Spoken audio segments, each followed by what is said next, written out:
सियासी गलियारों में अभी तक ये कयास लगाए जा रहे हैं कि मायावती का सियासी ऊंट किस करवट बैठेगा। कोई उनके इंडिया गठबंधन के साथ चुनाव लड़ने की बात कर रहा है तो कोई बीजेपी के साथ खिचड़ी पकने का दावा कर रहा है। लेकिन अब उन्होंने अपने पत्ते खोल दिए हैं।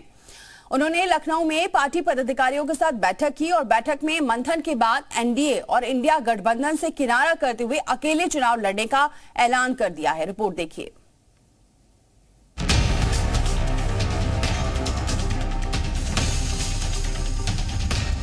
2024 लोकसभा चुनाव के लिए रणभेरी बज चुकी है। सियासी मैदान सज चुका है। सियासी योद्धा अपनी अपनी सेना को मजबूत करने में लगे हैं। एक और एनडीए लगातार अपने कुनबे को मजबूत कर रहा है तो वहीं दूसरी ओर इंडिया गठबंधन अपनी सेना को बढ़ाने में लगा है। लेकिन यूपी की सियासत की बड़ी योद्धा मायावती ने अकेले ही 24 के रण में कूदने का ऐलान कर दिया है। उन्होंने लखनऊ में पार्टी पदाधिकारियों के साथ 2024 को लेकर मंथन किया, जिसके बाद एनडीए और इंडिया गठबंधन से दूरी बनाते हुए अकेले चुनाव लड़ने का ऐलान किया। पार्टी ने अपनी पुरानी स्थिति को कायम रखते हुए दोनों गठबंधन एनडीए और इंडिया से समान दूरी रखने का निर्णय लिया है। समय समय पर बीएसपी के खिलाफ साजिश करने वाले पार्टी के गठबंधन में शामिल होने जैसी बातें फैलाते हैं। मायावती ने अकेले चुनाव लड़ने का ऐलान किया तो उन्हें अपने पाले में लाने की जुगत में लगी पार्टियों को बिल्कुल अच्छा नहीं लगा। फिर चाहे एनडीए हो या इंडिया गठबंधन, दोनों ने ही अपने अपने अंदाज में मायावती पर पलटवार कर दिया।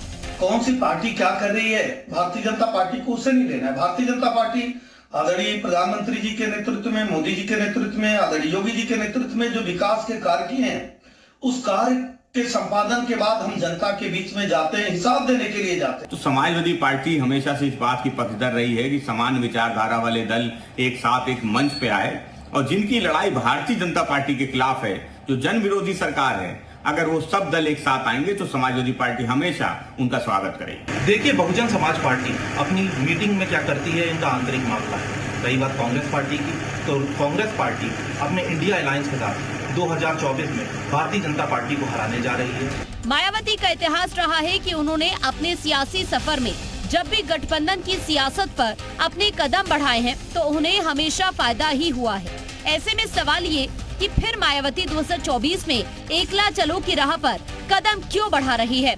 बता दें कि मायावती का मानना है कि यूपी में गठबंधन करके उन्हें फायदे के बजाय नुकसान होता है, क्योंकि गठबंधन करके बीएसपी का वोट सहयोगी पार्टी के पक्ष में ट्रांसफर हो जाता है। लेकिन सहयोगी पार्टियां अपना वोट बीएसपी उम्मीदवारों को ट्रांसफर नहीं करा पाती। इसीलिए उन्होंने इस बार गठबंधन के साथ जाने के बजाय अकेले ही दो हाथ करने का प्लान बनाया है। ब्यूरो रिपोर्ट, जी मीडिया।